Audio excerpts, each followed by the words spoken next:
recording, so you'll see that that's there. Welcome to tonight's Red Zone Orientation number 1. And we are excited to be able to share this with you tonight. Marina's here from our office, and she has her colors on. I noticed Vani has her, Evelyn has her colors on. So thank you for that. It is Show Your Colors Week. So feel free to wear your scarf everywhere, every day, and help spark conversations about what's that scarf for, and tell them about club ministries and tell them about Jesus who helps us in club ministries. All right, here we go. Let's jump into the first topic. Where can you go to get information? Marina, if you could jump in on that. We are under construction on some of these details, but it is the Red Zone website, and it's floridaconference.com/redzone. Everything that you need is not there today, but we want you to know that this is where it will be. And we'll be adding stuff throughout the time here, but you'll see that there's early registration information. And that's a trifold that many of you got from the area council meetings. It gives you important details and dates. It also has lodging and information. Yeah, we'll come back to this one specifically in a moment, but let me just go through real quick. So yeah, you have lodging information and meals. Many of you want to book lodging, and there'll be details and instructions about that. And if you go down a little bit on the page, you'll see some promo materials. So if you want to show a PowerPoint slide at the church, if you want to show it at the club meeting, if you want to get a bulletin insert so parents and everybody can know, we've created some of those resources. But the main thing I want you to see is the floridaconference.com/redzone. That's the website. So if you go to that website, that's where you will be able to find all the information. You'll find the baptismal form there. I had a parent ask me over the weekend, can my child be baptized at Red Zone? And I said, yes. Where do I get information? I told him you'll be able to get it at the website. So keep in mind that that's where you go to get all the information that you need. And that will be continuing to populate, and PSE events will be there. All the different details you're looking for will come from this website, all right? Once we get the schedule finalized, that also will go here. So floridaconference.com/redzone. A lot of the information is there in terms of basic stuff. We'll keep adding to it. So bookmark that page and keep coming back to it. Any questions about the website before we jump to the next thing? Okay, so let me go to the next point, registration. Marina, if you could open up that actual registration portion of that document. Very good. Did you know registration is now open? Did you know that? Today, registration open for Red Zone. And this is the chance to get the best rate with the early bird rate from now, March 13 until April 3. That's your best rate for Red Zone. That will get you into Red Zone for $11 per person. And that's the freeze on the price from the previous year. So we want you to have a chance to get in at the best rate. If you register by April 3, that's your best rate. Now, April 3 passes, registration will close temporarily for 1 day, but it opens back up again for regular registration on April 4. So notice all of the times on here, it opens at 1 p.m. and it closes at 1 p.m. For those of you who like military time, that's 1,300 hours, right? That is 1 p.m. in the afternoon. And we wanted to give you a chance to take Sunday night and do all that you can, and then we call it Mercy Monday, right? So we used to close registration at midnight on Sunday, but we said, let's give you until 1 for Mercy Monday to finish your registration. And so that's something that we wanted to explain. For you, one of the things that we've learned is some clubs, as a best practice, have a deadline before our deadline.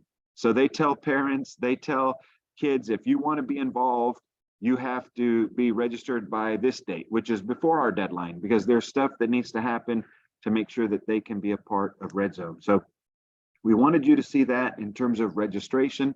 Those are the deadlines and the dates, and we think those are important things. Now, where do you register? At the YMMS, right? That means you're either the director or the secretary for the club, and that gives you access to nadyouth.com. And that's the website where you register for Red Zone. That's where you get your registrations from. So please make sure that you're aware of that. There's the website here on this page as well, NAD Youth, and Marina just put it in the chat. All registrations for Red Zone to be able to attend come through nadyouth.com. The one difference is booking reservations and payments for lodging, that goes through Camp Kalakwa. And that's the difference. To attend Red Zone, you need to be registered with us. And that means every adult is background checked. All the kids are actually part of your club. And this is the registration process. Booking housing and paying for housing is done through Camp Kalakwa. Now, Camp Kalakwa will have several documents to help walk a club through that. And let me go ahead and talk about booking a reservation with Camp Kalakwa for lodging. Now, if you want to stay in a tent, if you're planning to tent camp and you don't need housing, this doesn't apply to you. But many of you look for housing. An RV site is $82, and that's for 2 nights. Notice everything here is 2 nights. The rustic cabin is $215, sorry, and it is for the whole cabin. It used to be in the past that you could buy half a cabin, but because there have been some challenges from the campsite and saying that sometimes it would be guys in one side and then girls in the other side, and they had to share a bathroom for the rustic cabin, they said to avoid some of that, a club will need to reserve the whole cabin. And the whole cabin is $215 for the 2 nights. You'll notice the chalet, the woodland lodges, and the mini lodges, those prices are all there as well. And that is for the 2 nights, the whole time of Red Zone. Just reminder, no refunds. When you book housing, it's yours. And just look at this date, March 30 on Thursday at 1 p.m. That's when housing will open. So if you're looking at your calendar and you say, oh my goodness, today is March 13, March 30 is coming soon, right? March 30 is coming soon. And there are several steps you need to do to be able to book housing. You can't just go to that website, campkalakwa.com, at 1 p.m. on Thursday, March 30, and get housing. In fact, you will need to do it in advance. And there are several steps, and there are papers to help you with that so that you know how all that works.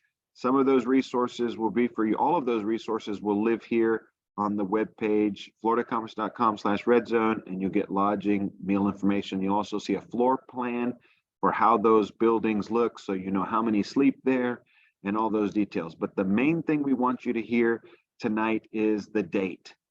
March 30, Thursday, March 30 is when Red Zone lodging opens, and that's booked through Camp Kalakwa. Now, I will say this real quick.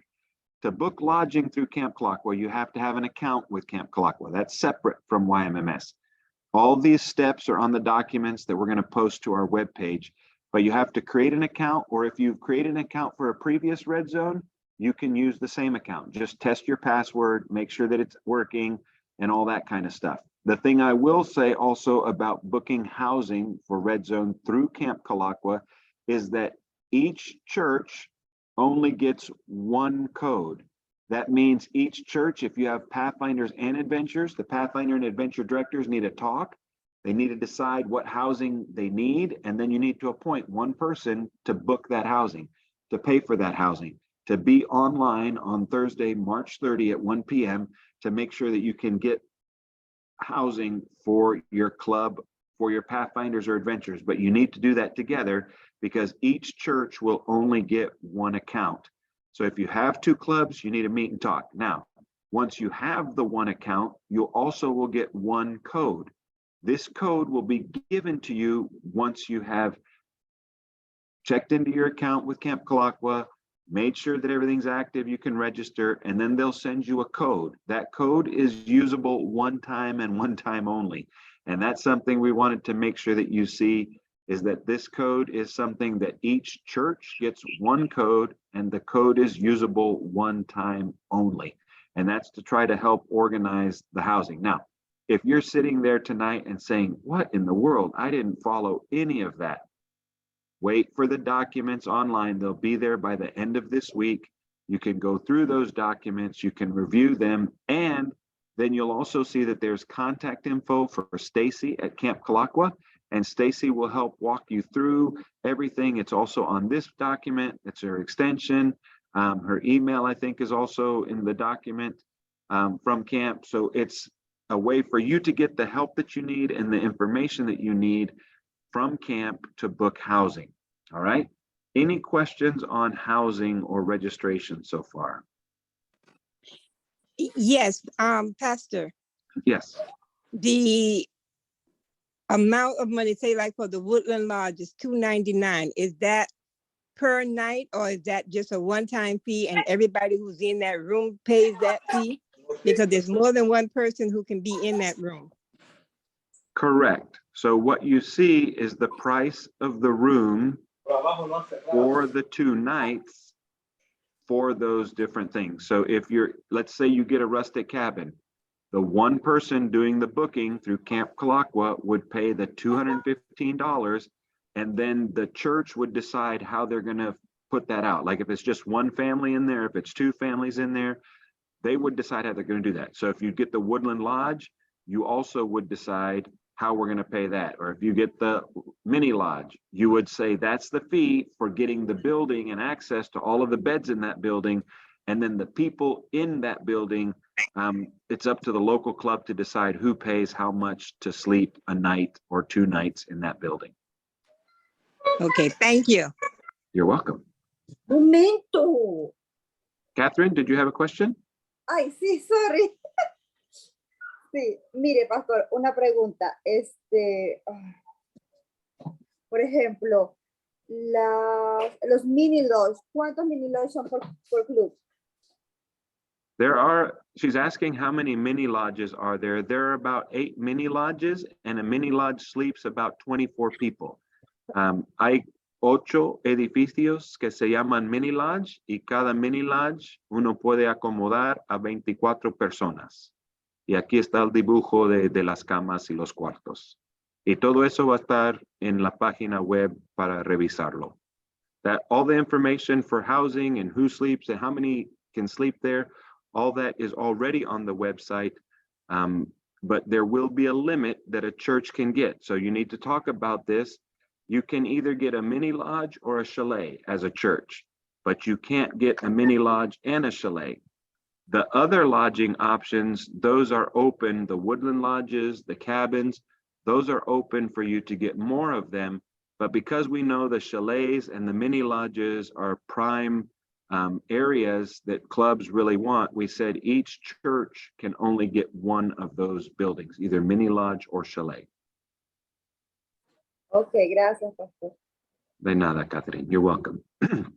Okay, so again, lodging information, we wanted you to see it, hear it. It will be posted by the end of this week, so you can begin all your preparation. Some of that lodging material is already there. And what is the date when lodging opens with Camp Calaqua? March 30. This is earlier than before. And someone may say, why is it so early? Here's what we have learned. Some clubs that want to take advantage of the early bird rate decide whether or not they'll go to camp for Red Zone based on whether or not they can get lodging. So that's the thing that we said, let's push the date to book lodging before early bird ends so that people can make the decision before time to know how their lodging is going to work out and what's going to happen. Okay. Very good. Another question really quick. Yes. Someone's wondering if they get a woodland lodge, can they still cook outside the hotel? Outside the hotel, meaning like in the parking lot?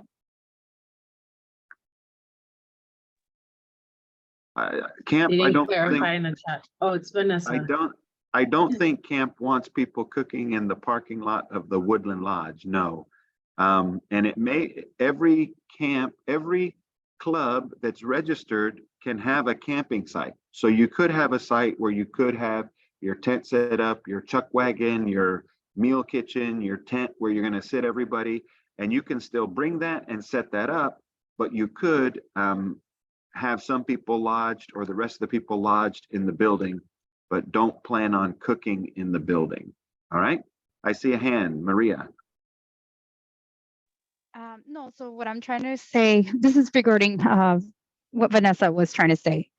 In the patio out in the back, are you able to like grill? Because I know each hotel has like a little patio in the back with like seats.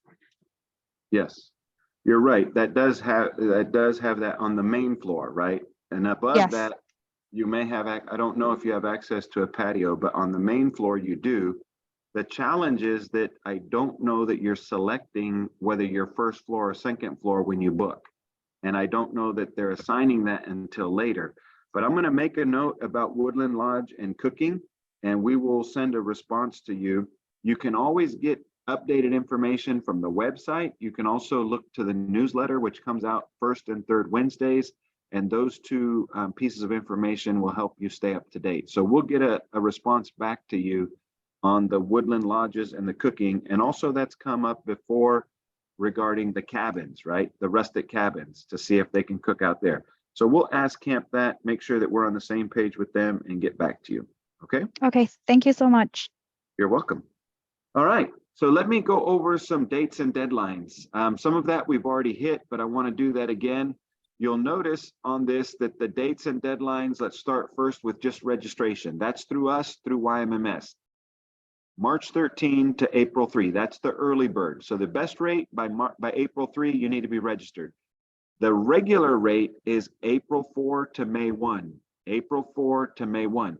Once we get to May 1, the registration to participate, to attend Red Zone will close.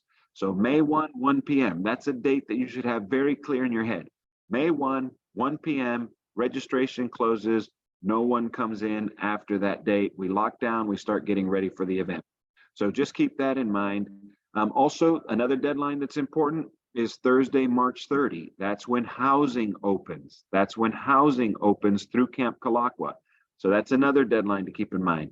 If you go to the right of the page, all the way where it says extra for purchase, you'll notice some other deadlines. May 1, 1 p.m., that's when you can register to be a food vendor. Many clubs choose to do a fundraiser by preparing food and selling food at camp. You can do that for a $20 fee. You would apply to be a food vendor through YMMS. So that's something that we have a space for 12 vendors, and that's first come, first serve. That deadline is May 1 to say, I want to be a food vendor. And then the deadline is May 8 to actually pay the $20 to be a food vendor. So keep that deadline in mind. Another deadline is some have given us proof that there is a medical reason why they need a golf cart, and then they have made the payment for the golf cart, and that is due by May 1, 1 p.m. This isn't an invitation, whoever needs a golf cart, sign up. This is a restricted for medical reasons. Someone is unable to get around, but they're vital to the camp to make it work. That's what's available, and you'll notice the price has come down. The price when we first listed this back in January was $550 for the weekend, and now the price is down to $375. Some of you may say $375 is still very high, and I agree, it is, but it's better than $550. You'll also notice the detail there is that you must have a valid driver's license and be at least 21. So this isn't something that your kids can drive. This is only for adults. So that's another deadline, right? May 1, payment and proof to rent a golf cart. The next deadline is the water park, and this is May 8 at 1 p.m.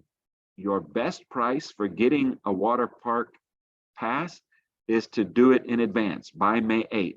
If you wait until you're on site, the price goes up from 14 prepaid to 20 on site. So please do your best to get that reserved. And this is only saying I need 10 tickets, right? It's not saying who's the 10 or the names of the 10, but just remember that that's another deadline. There is a deadline that we also want to share with you, and this is meals in the middle of the page. If you want to get meals from camp, that will open on May 1, and it will stay open until it sells out or until May 18, whichever one comes first. You'll see the prices there for meals. Someone has asked us already, well, I don't see anything for 3 and under. If you have kids who are 3 and under, they are free. They are also free to attend Red Zone. There's no fee for children 3 and under to attend Red Zone. So keep that in mind. That's another deadline that we wanted to mention with you. Now, here's a deadline that we have put in place to try to help clubs be ready and register on time. Put this date in your calendar. It's April 24. April 24. It's 1 week before registration closes. And we're asking club directors and club secretaries to have all of their staff, all of their adults, all of their parents, two things. One, cleared in ASV, cleared in their background check, and two, to have them already approved in YMMS. So it's one thing to get them cleared in ASV. That means they actually did the training, they actually did the background check, they got the results back and said they were eligible to attend our event because they're cleared, and you've entered their information into YMMS, and in YMMS, they are approved to register for the event. We're asking clubs to do this by April 24. This is important because it helps to move that pressure point of getting all the staff and everybody in and then waiting for things to clear and doing all that. We're saying, help us, April 24, get that done as soon as you can. Have your parents start that process as soon as they can, and tell your parents, if you're planning to attend, you have until this date to complete your background check. So let me ask you this. If the deadline is April 24, when would parents need to complete this so that they're cleared in ASV and approved in YMMS? When would they have to do it if the deadline for that is April 24? Anybody want to take a guess? 2 weeks Maritza has prior? the answer. What was that? Oh, I was saying Maritza had the answer. Oh, I don't see her. If she unmutes herself, she can. Maritza, wow us with your wisdom. Oh, excuse me. What's the answer? I think the sooner the better. Yes, good answer. Hello, The sooner Pastor. the better. Okay, there we go. Now, Pastor. Do it now. Yeah, well, they don't have to do it now, but they have to probably get started now, right? So please remind your parents that it will take about a week, 3 to 5 days for them to go through all of the ASV. It'll take them about 2 hours to complete the video training, enter the information for the background check, wait 3 to 5 days to get the response, have the director secretary put that information into YMMS, and then be approved in YMMS. That will take about a week. So we're asking you to make sure that's all done by April 24 so you can move your registration forward. If that's all done, guess what? Could I share a little secret? If that's all done, when it comes time for you to register them before May 1, all you have to do is click on their name, go to the payment, and they're done. They're in. No stress for you at that point. No last minute rushing in terms of trying to get this in, that in. So we're hoping that that makes it easier. I see 2 questions. Let's go to Carol and then to Maritza. Yes, good evening. I Good have a staff who's she's been cleared in she did her background check about Okay. a month ago, but she's Very not good. yet cleared in YMMS. So what do I do? That's a great question. Could you email Marina, the person that you're asking about, and their name, and then your details of the club you're with and all that, so she can follow up on that? And that's the I'm exact going thing. I'm gonna put on the chat a link to the common issues as to why someone may be stuck checking.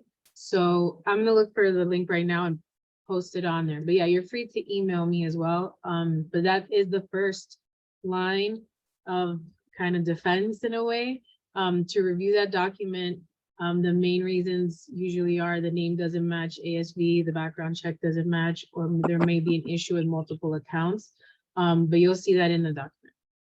Yeah, so we're more than happy to help you. And like Marina said, we have learned over the course of doing event after event after event that these are the usual things that happen, and those are things that you can troubleshoot, and that will help you get through. All right. Does that Thank you. help you, Carol? And still Yes. email us. If you get Yes. stuck, email us. Definitely. Okay? Thanks. Bye-bye. Maritza. I'm gonna, all right. My question is more like towards the background checks. Okay. I have a situation in my church, Pastor. Most of my parents are not very computer savvy. Okay. And on top of that, I've been almost 2 years pastor. This is my second year as a director with my church. And these 2 years, I've been on top of my parents from the beginning of the club Okay. to red zone. Get your background checks. I understand that that's something that the conference requires. Yes. And it's like trying to pick a needle out of a haystack. I mean, we haven't gone to red zone ever since I became a director. They tell me it's, you know, like it's confusing. They don't understand why do you have to do that. And I'm like, it's a requirement. If you don't do it, we can't go. And last year we tried to go, but we weren't able to because we didn't have enough adults registered with their background checks. Yeah. Now, this year we know that we do have enough adults to go, and Excellent. my secretary and myself, we just figured we would we made a staff and parent meeting, and we literally just told them, it's like, if you don't have your background check, you can't go. You know, the people that are going to go are the people that are ready to be registered into going to red zone. It's Correct. unfortunate, but this is what we have to do because it's been 2 years. You know, Yeah. It's not like I told them this yesterday. I've been telling this, that it's like, I think in every single parent staff meeting, I mention it, you know? Now, I do have a question like the one prior. We have adults that do have their background checks. They're cleared with ASV, and they're just not cleared with the conference. Like next to their name is checking. Yeah. And we have like a lot of them like that, and they already did the background checks. Okay. How can I get that cleared? Is that what Marina's email as well? Correct. Email. First of all, thank you for what you're doing to encourage your parents and tell them that that is a requirement. And that's not just a requirement from Florida Conference. That's a requirement that all across North America, all Right. Seventh Adventist churches are asked to do that because we think kids matter, right? We want to protect kids. We want to take care of kids. So just help them know that. Another thing that I've seen a club do, which I think is a great practice, they said, we're going to have 2 or 3 laptops, like bring your laptops. We're going to do this all together. Like we'll watch it together. We'll go through it together and we'll do all the training together. We'll do all the like now it's time to do the background check. It's available in Spanish through ASV. We're going to let you do it. We'll be there to guide you through it. And you have people on site that can help. All of those things, I think, have helped some clubs to get farther and just to make that happen. Now, if you've already done all that and you already have adults who are ready to come, they've done their part, that's where you still see the checking. There's a link in the chat room from right now, from tonight, and it's also on the screen tonight. There are several things that you can do to see what's the problem. If that still doesn't clear it, there are several things you can do after that. One, you can either contact Sterling and make sure you have that. You can contact your level 2 administrator who has a list of all of the adults who are cleared with their names and the spelling and all that detail. And you can you can also contact us, and that's as simple as an email to our office. And you can do a general email to the path.adv, or you can do a specific email for Red Zone to Marina. But those are several options that you have because we don't want you to be stuck. Okay. Okay? Okay. All right. All right. Let's go to Miriam.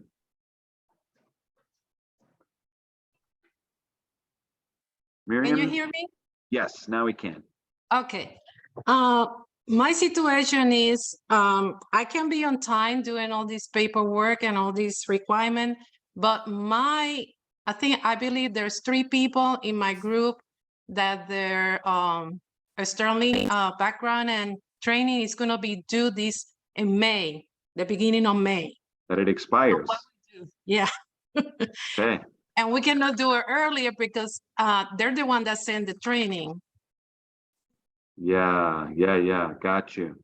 Could you email Marina on that and we can see what we can do? Because I think if I understand it right, 4 to 6 weeks before your background check expires, you should get an email from Sterling to say it's about to expire, it's time to renew. Now, we don't want to do that months in advance because we want to take full advantage of those 2 years of membership, right? And it Right. says here, Marina just put in the chat, it's 30 days out. So 30 days from when it expires.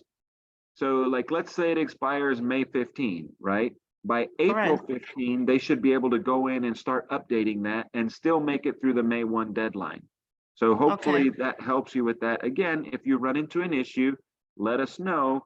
And the sooner you let us know, the better, right? Like, don't wait Okay. until the last minute, and don't try to contact us on May 15 because it'll be too late. No, I will Yeah, earlier. I know. You'll be good with that. I'm gonna Thanks. check out when it's really due, and then I will email Marina. Yeah, and part of the reason for that is we want, like, every membership that the church pays for is a 2-year membership, right? Like, it's good, Yeah. it's good for a time frame, and we want to make sure that we get the full use of that and then go on and get it renewed. Okay, so I can go ahead and register anyway, right? You can't register people who will be expired. I don't think that the system will let you. So you do have to make sure that all of that is current. For those that are current, for those that aren't in that bubble of not being able to renew and not eligible to register, you can register everyone else, and I would encourage you to. Okay, so register, so I cannot register myself. Yeah, isn't that crazy? That's And crazy. and it creates a challenge too, because a lot of people did it Yeah. just for red zone, right? Yeah. And so now it expires just before red zone. So we're aware of that, Exactly. and we're Yeah. working with you to get that set up. Okay, thank you. Okay. Really Right. quick on the chat, I also added the level 2 administrator form in case anybody needs access to their compliance report, which is what I'm sharing on the screen right now.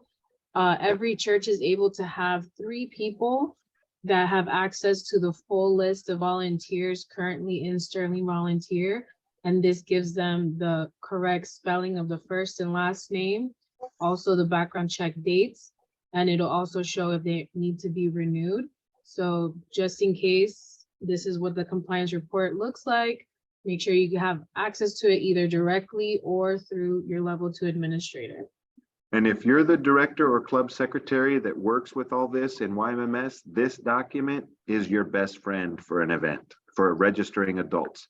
Because this document tells you, like she just said, all the accurate information. Sometimes it's an email that someone sends, this is my birth date, and they type a number, or they mistype their name, or they put the name that everybody calls them, but not their official legal name that they used in Sterling, and the system will reject them. And that's just the system doing its job. So having this document helps you know, if I put this information in and I type it accurately, I put the right name, the right spelling, I put the right dates, then I've got the best chance to get them cleared quickly. All right.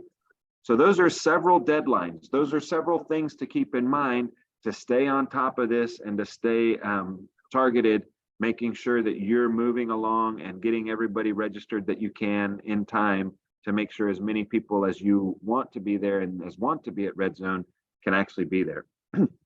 Another thing we wanted to review tonight was office support. And this is where we want you to know that our office is ready to do everything we can to help you.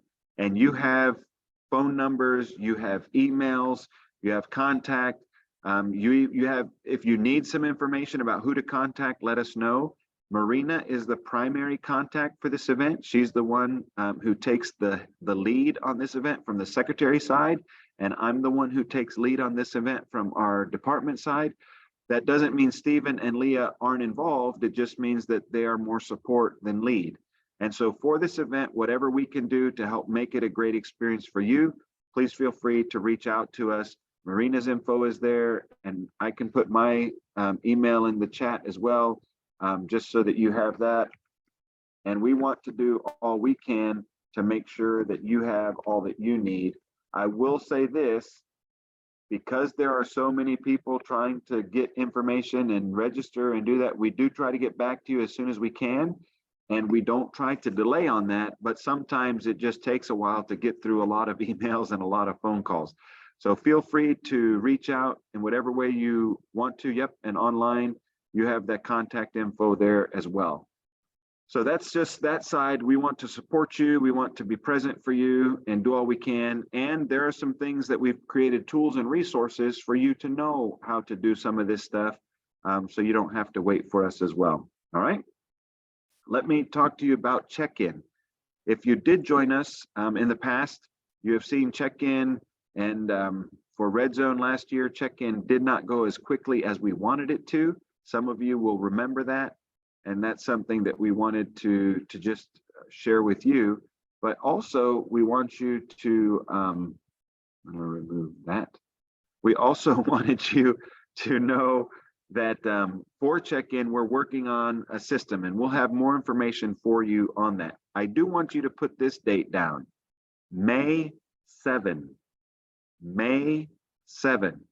May 7 is our second Red Zone orientation meeting. That meeting will be for anybody who is already registered to attend Red Zone. That's where we'll go through the check-in process. That's where we'll go and make sure everybody knows what will be expected of you. I will tell you this, if you've been to any of our events since Leadership Convention last year, we have been going through a process, and that process is using tickets. Those tickets have a barcode or a QR code. Those tickets are something we can scan with a barcode reader or with our phone, and that's how we check you in. It's as simple as pointing, scanning, and they're checked in. So we want you to keep getting practice with that. Just this weekend, we had different events. We had barcode scanners and phone scanners, QR code scanners with the cameras on our phones. That's the way we're moving. That's the way we'll be checking in. So we're going to make a tutorial also of how do I find where to print my tickets. Once I've completed all my registration, once I've passed the deadline of May 1 and registration closes, then how do I print my tickets? And this is for any event. How do I print my tickets, and how do I get to the place where I can be ready with those tickets and show up to be able to check in at the event? So please be watching for that. And we did learn some things from how Red Zone went in 2022. We are learning from those things, and we are working to improve how we do our check-in. So that's another thing to keep in mind. All right, that's the big picture of what we're looking at for Red Zone. There are a few other details. I'll go through them quickly with you. They come from that trifold sheet that's on the website. And I just want to go through those details real quick. Just remember, as you make plans to come to Camp Kalakwa for Red Zone, that you can arrive at 2 p.m. on Friday to check in. So please don't plan to get there before that. That will be at 2 p.m. And also you'll notice there's some other stuff in yellow on this paper, and that yellow only means that it's been updated since you got the paper copy of this in January. So these are updates. Let's go back up to the top. Not only will you be able to arrive at 2, but you will be able to check in until 11 p.m. So Friday check-in will close at 11, and the gates will close at 11. So please keep that in mind. Our preference, and I saw one club from South Florida do this last year, they sent someone up with all of their tents. All of those tents were set up. Their whole campsite was set up. When the bus got there with the kids, all they had to do is walk to their campsite, drop their bags, open their sleeping bags, and go to bed. And I thought that's what we would like. We would like clubs to be set up by Sabbath. So if you know you're going to be coming late, or if you're coming from far away and you're going to arrive after Sabbath, we would ask you to please do your very best to make sure that your campsite's set up, that everything's ready to go by Sabbath, and the gates will close, check-in will close at 11 p.m. Also, we've had a club already ask us, hey, we're partners with this church in a pastoral district. Could we camp this church with that church? And where we can, we'll make those accommodations. If that's important to you, like if you're 2 clubs, but you're sharing the same kitchen, or if you're 2 clubs, but you're sharing camping equipment. We have churches that are in church districts and clubs that share certain resources. If we know about that, we can accommodate that. Some of you may know people who have pets, specifically registered service animals. Pets, we don't want you to bring them. We're saying they're not allowed on site, but service animals, if that's a medical thing that you need, We don't want to prevent you from coming to camp for that reason. So please make sure that you're aware of that. And then the next one here, vehicles. This is something that we ask clubs to do every year. We'll talk about this more on May 7 in our second orientation for all registered clubs, but just want you to plan in advance to have only one vehicle parked in your campsite or in front of your lodging if you do book lodging. That helps us keep roads open. It helps us keep things running smooth, and all vehicles really need to be parked out in the long-term parking. So we're working on some things on that to encourage clubs to do that. But for now, we just want to remind you, you only get one vehicle inside your camping area. All right. I do believe that we have Jose still with us. I don't see you, but let's go out of the shared screen for a moment. And Jose is working with Varsity, and he's working with the PSE, the Pathfinder skill events. For any club that wants to get involved in the Pathfinder skill events, this is for Pathfinders. You'll use YMMS to register that we'll have a team participating in this skill event. And this year, Jose with the varsity team has worked on details to get a brand new Pathfinder skill event. And it includes something probably a lot of kids like. It includes fire. So Jose, tell us a little bit about this new PSE that clubs will have a chance to participate in. Thank you, Pastor. Good evening, everybody. The new event is called Twine Burning Event. It's like rope burning, but we're gonna use twines. And it's gonna be real fun for the kids. They have 7 minutes to complete the whole task. They have to bring their own wood for the fire. They're allowed to bring 2 matches and 1 ferro rod, which used to be called the flint, but we're using the ferro rod. You can get it on Amazon or in Walmart. The good thing about it is that they will have, how can I put it, their own initiative of how much fire they need. Now, we don't want them to make a bonfire either, you know, but it's only 2 feet off the ground that the twine is going to be. And the object is, if they are able to get that fire going with the ferro rod, they get extra bonus. But if they need to use a match, they're allowed, but a maximum of 2 matches. If they cannot get it going with matches or the rod, then they have participation. The object is that once you get the fire burning, the flame will go up and it will burn through the twine. Whoever gets it in the fastest time, then they'll get first place. It's something that a lot of kids have been asking for this for the last 6 or 7 years already, but we're finally gonna introduce it this year. And I know it's gonna be a lot of fun. There's all the rules have put in the newsletter. And also I know that we put in the more information as they come along. Now, there are 3 important things that you need to know. First is, you must bring your own wood, your own ferro rod, and your own matches. We will provide everything else for you. Now, when you practice, you need to practice in a platform that is 9 by 9, because that's the platform you're gonna be using during the event. Okay, so don't make a huge fire. It's only a little area that is 9 inches by 9 inches. You can buy one of those aluminum pan, put sand in it, and then you can do your fire there. We'll have every platform, the stakes, everything will be already set up for you guys. So all the club have to do is come with the wood, the matches, turn it on, and we hope for the best. And Jose, do you want to tell us what your time is in this event? Yes, sir. First place is 1 minute to 2:59. So you got almost 3 minutes to do it in. Second place, 3 minutes to 4:59 minutes. Third place, 5 minutes to 6:59. And everything over 7 minutes is participation. And it can be done. Some kids have done it already.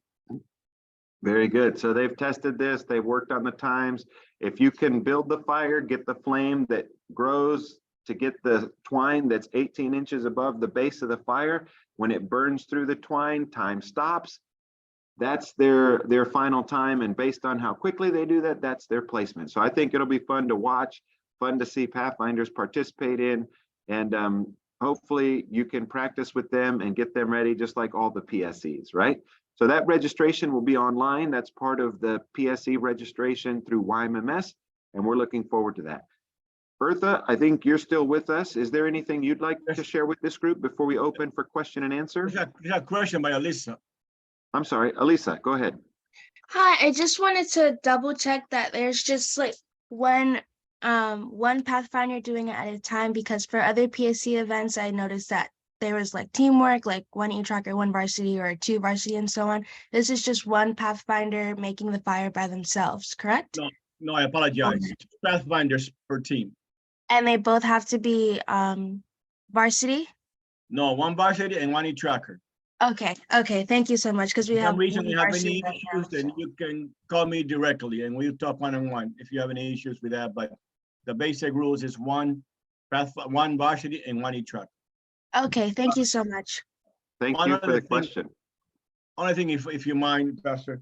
Also, there's clarification for the tent. If you have the tent that is already on the pamphlet that was given, that is okay.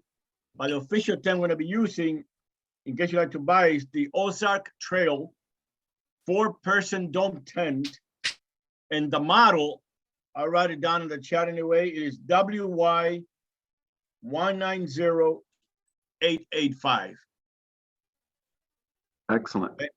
And one other thing, and this is a lot of clubs have asked this, and some clubs did not get it when we announced it. This year, you allowed 2 teams per event. If you meet the following requirement, you must register 50 or more Pathfinders for Red Zone. Does not include parents or staff. It's 50 or more Pathfinders, because once we had a club registered, only 10 kids, about 40 adults, and they go, oh, we got 50. We get, about 2 or 3 years ago. No, it is 50 registered Pathfinders. Then you can have 2 teams for each event. Thank you. Okay, very good. Thank you. All right, that's good information about PSC. Again, we'll post a lot of that online so you can get it and review it and be aware of it.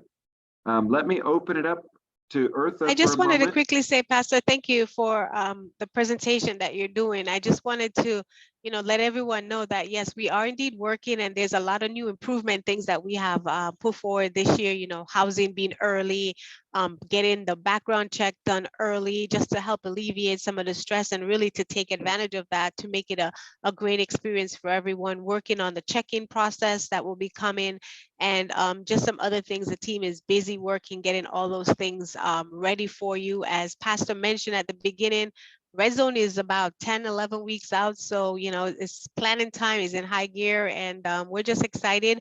The new event that Jose just mentioned, also Saturday night when we're doing drill, we're trying to work on some other things and some games and things on the field. So we're working on a lot of new things and good things for the Pathfinders and adventurer to come to Red Zone. So we're excited, and we want to promote and have everyone plan to come to Red Zone 23 to make it one of the best experience. So, having this meeting early so that we can get you prepared as we, kick off registration, which started today at 1 p.m.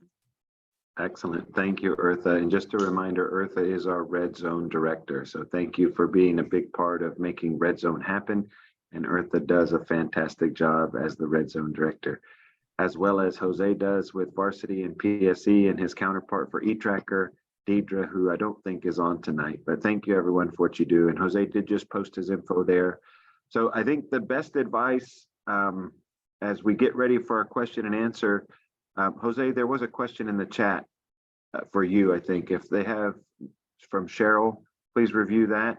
And then as we get ready for question and answer, one last thing, what could you be doing, or what might you be doing to have the best experience with Red Zone registration and check-in? I would say by the end of the week, check the website, read everything that's there this weekend, go through all the details, make sure you have the deadlines, create your own list, right? Create your own list of what happens, when it needs to happen, and then start to build your plan of action. When do I contact parents? When do I tell parents the deadline is for this? When do I have the kids? When do I get my contact my kids so I know who's signing up for which PSE? How do we start practicing all that stuff? All those things.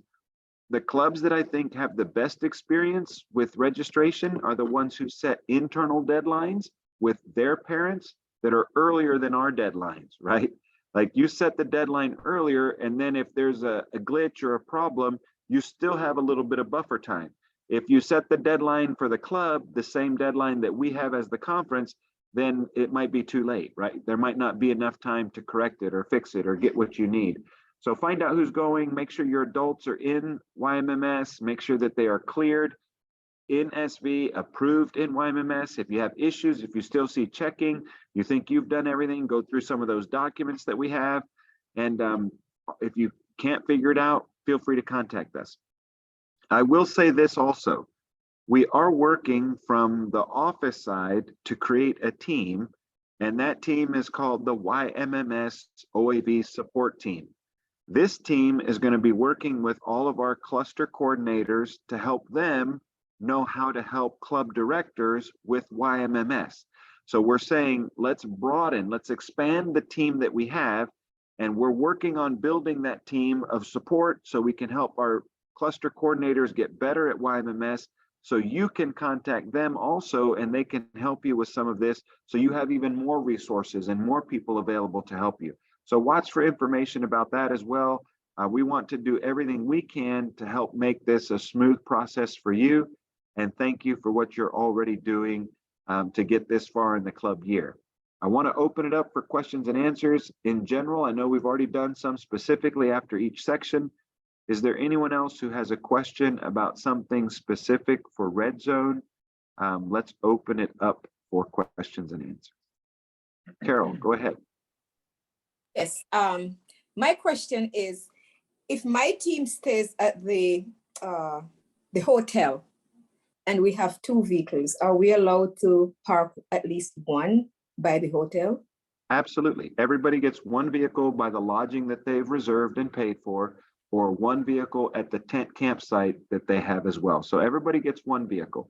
But Okay. that vehicle, even at the lodging and even at the campsite, is not to be moved until Sunday morning. I think it's 8 a.m. So as Okay. long as you agree to that, yes, you get 1 vehicle by your lodging.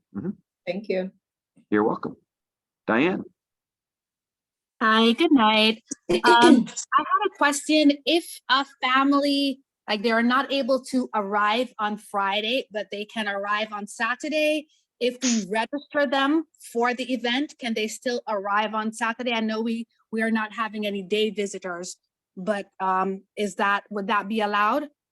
Thank you for that. Yes, if they are registered to attend and they are not able to arrive until Saturday, we would let them in on Saturday. They would need to come prepared to hike their gear in. So what we would ask is that someone from their club would set up their tent just so they don't have to do that on Sabbath, and prepare for them so that when they come, all they do is bring their backpack in or bring their suitcase in and just move into their tent and then finish setting up their tent later that day.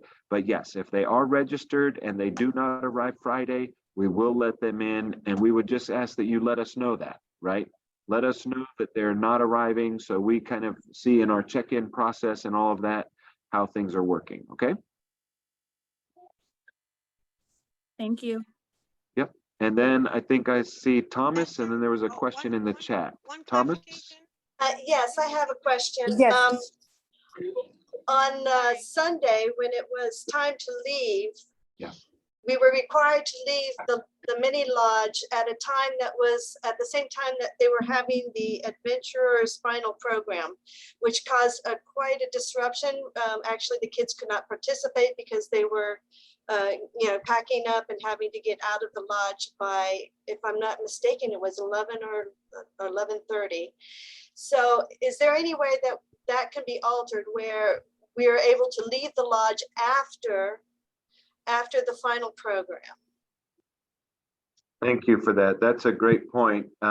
So camp has a rule that lodging needs to be vacated by 11, and they have that rule because they have to flip the housing and get it ready for the next group that's coming, which is coming in that Monday.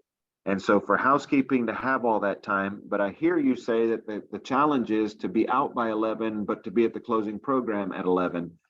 I think maybe my suggestion would be first thing in the morning when everybody wakes up to go ahead and get that transition. We can also check with camp on that to see if there's any flexibility on that. But for right now, because I can't control what camp's going to say, I know what they've said in the past, that 11 is a hard deadline.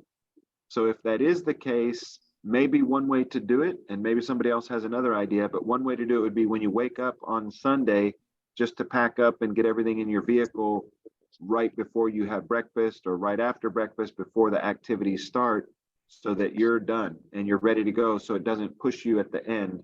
But we can check. I'm making a note to check with Camp Colaqua about a checkout time being a little later to accommodate that.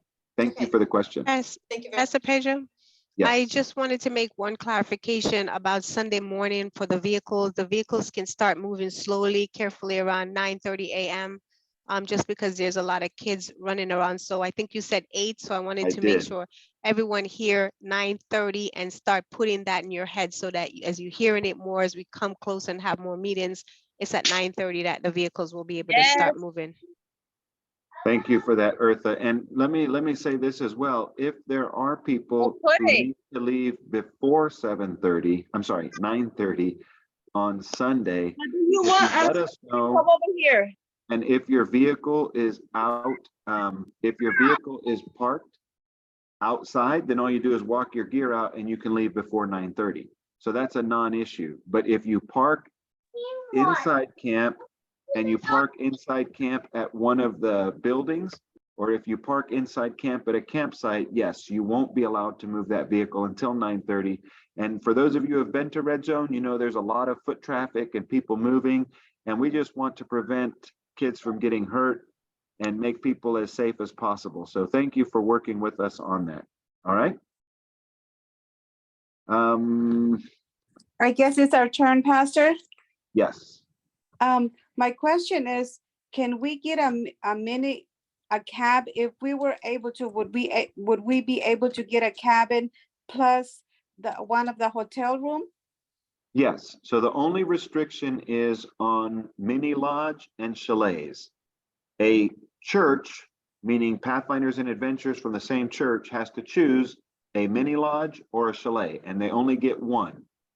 Outside of that, you can match a cabin with a woodland lodge, or even a chalet or mini lodge with a cabin or a woodland lodge. The only restriction is for those two buildings, mini lodge and chalet. You either get one or the other per church. Outside of that, you can get as much other housing as is available. Thank you. You're welcome. Good questions. Thank you very much. Anyone else have a question for tonight?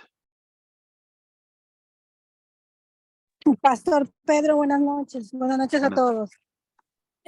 Mi pregunta es, un grupo de aventureros y conquistadores quiere acampar, pero un grupo no quiere acampar. ¿Es posible que uno pueda rentar o un mini lodge para las personas que no quieran acampar? Claro que sí. The question is, if I have a group of Pathfinders and Adventures coming from my church, some want to camp and some don't want to tent camp. Some want to be in buildings. Can I do both? And the answer is yes. As long as you are able to book the lodging, you can stay in the lodging. Everyone will have a tent site set up for them, or I should say camping site set up for them. If they want to camp, that space will be available to them. It's up to you to decide if you'll use the camp space or if you'll use the lodge space. Gracias, Pastor. You're welcome. Okay, I see two hands. Is it Jonathan? Would you like to make a question? Yeah, I'll go. Question I have for this is gonna be the first year we're gonna have adventures coming with us in a while. Awesome. So I just wanted to clarify, for adventures and Pathfinders, are they all going to be in like one big campsite, or are they next to each other in a separate campsite? Or are we gonna like clump together? Excellent. Thank you for the question. So adventures will have their own camping area from a church, and Pathfinders will have their own camping area. So they will be able to have their own site set up. Gotcha. Okay, thank you. Okay, and then also I'll say this, if your adventures are coming for the first time, one of the things that we'd like you to know is there is a whole separate track for adventure programming. Friday night is the only night where Pathfinders and Adventures come together for the joint worship service. Outside of that, Adventures have their own Sabbath school and church with no Pathfinders. They have their own Vespers on Sabbath. They have their own afternoon activities. Adventures also have their own Sunday morning activities, their own Sunday closing program, and Adventures even have their own time at the water park on Sunday, where it's just Adventures and their families, and Pathfinders aren't allowed to come in until 2:30. So 12:30 to 2:30, Adventures have the water park on their own as well. In addition, there's a hay ride Saturday night that is adventure only. The first hay ride we do. After that, it's whoever wants to come. But we do try to do several things to make it special for our adventures and that they get some exclusive things. So great question. Thank you. Thomas, do you have a question still? I see your hand still up. I'm sorry. No, we're done. Okay, very good. Let's go to Mozart. Whoops, gone. Wilden. No, I'm still here. I was just lowering my hand. Oh, okay, Mozart, go for it. Thank you. I just wanted to follow up on the previous question about parents or staff coming the next day. If I have registered parents who are only wanting to come for one particular part of the program and then leave, that's okay as long as they are registered, right? And they get their wristband and everything? Correct. So if you have guests coming that are registered for the event, what we would ask when they arrive is that they would contact you, that you would come out to the gate, that you would meet them with their wristband, and you would escort them in to be with your club. And then when they're done, just escort them back out. But yes, as long as they're registered, they can attend and come in whenever they do arrive. If it's after 11 p.m. on Friday, when we close check-in, we would just ask that the clubs would be involved in helping us make that happen. No problem. Thank you. Thank you. Let's go to Wilden or Wyden, sorry. It's Whedon. Thank you, Pastor. Whedon. Quick question, just to piggyback on the previous question before this one. Okay. Adventurers have their own campsite, you said. Did you say that? I did say that. Do you know if it's gonna be, for example, we have Adventurers and Pathfinder in our church. We have parents that have both Adventurers and Pathfinders. Do you know if they're gonna be next to each other or is that different campground? Usually we do put them next to each other, yes. Okay, thank you so much, appreciate it. Yeah, and it will all be by area as well. So north area, south area, central area, west area, all of that happens as well. Okay, thank you. You're welcome. Is it Anetha? Yes, it's Aneta. Thank you. Okay. So my question is, so it's my first time as a adventurer director, and congratulations. Thank you. So I was trying to register today under YMMS, and I realized that I didn't see my church there. How can I go ahead and make sure that my church is there so I can request an account to continue moving forward? Excellent. We did review that today to see if there were churches that needed to be added. You can either send a direct message to Marina here in the chat, or you can email her. She's put her email in the chat. She can maybe do that again and let us know the church name. We do try to stay up with that, but we know churches keep adding in Florida and we're thankful for that. So sorry we haven't added you, but yes, we're glad to know that we need to so that we can do something about it, and just keep checking and we'll make sure that we get that going. Awesome. Thank you so much. You're welcome. All right. Anyone else have a question for tonight?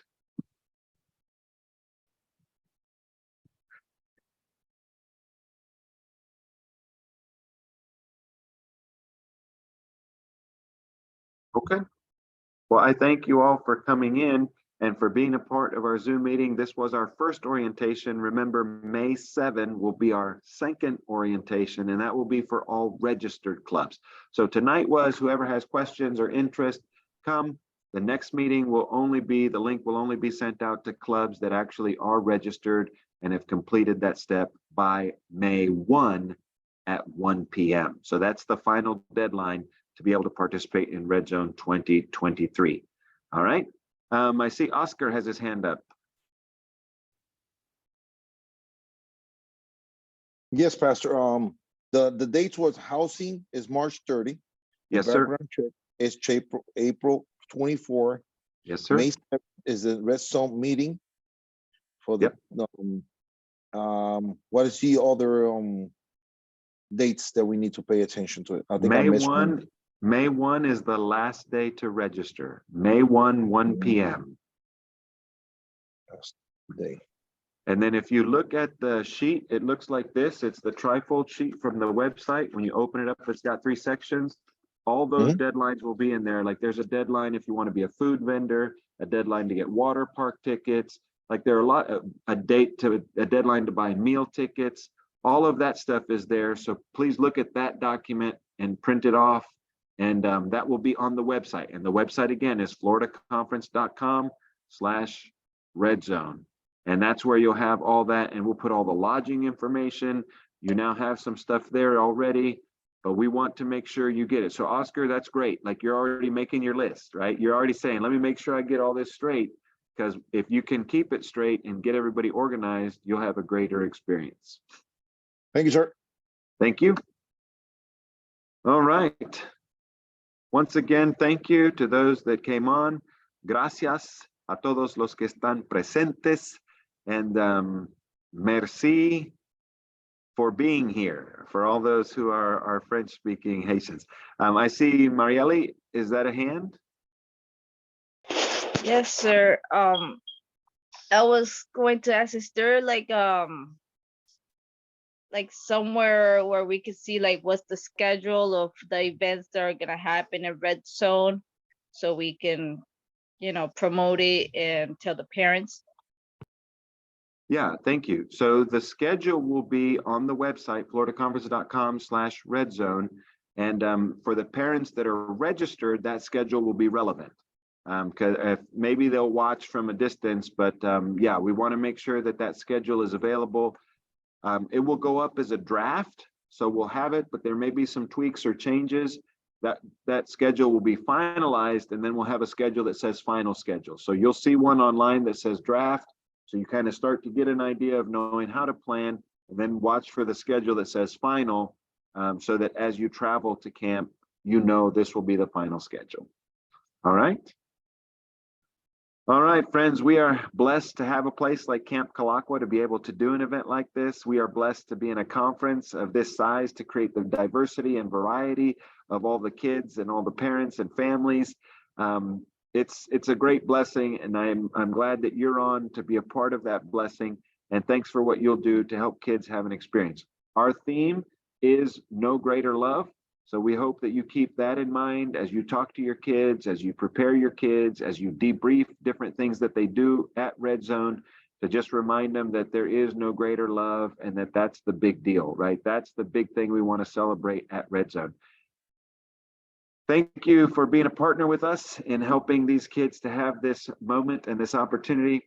And thank you for what you have done so far in the club year. Thank you for what you will do to get your kids and your families, and all the emails and phone calls and texts that you'll do to make this happen. We know that it does require effort on your part, and we thank you for it. And we believe, like you do, that it's worth it, right? That our kids are worth it, that they matter, that kids matter, and that what we do matters for them. So thank you for what you do. And I would like to pray with you, and then I'll stay on for a few more minutes to see if there are any other questions as people start to continue with their evening. But let's close for tonight. Our God and our Father, we come in the name of Jesus, and we say thank you for the privilege to be sons and daughters. We say thank you for the privilege to be covered by Jesus' blood, to be part of those who are looking forward to your second coming.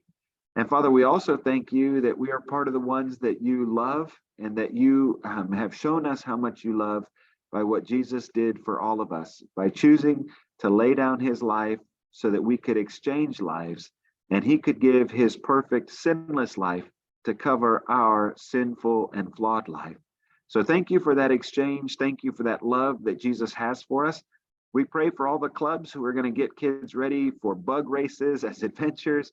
We're going to get kids ready for PSE events with the Pathfinders. We pray for all of the directors and secretaries who are going to work hard to get the parents and kids registered. We pray for our volunteer team who's going to be working to put all these events together and plan all these details. We pray for our office team that will do all the parts that we can on the back end to help make this a great event. And together, Father, with each other, with your Spirit, with your guidance, we pray that this will be a great Red Zone experience in May, and that kids will, just as the adults, get a clearer picture of the love that you have for us.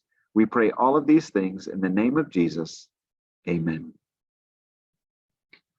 All right, I will stop the recording, and if anyone does have a follow-up question,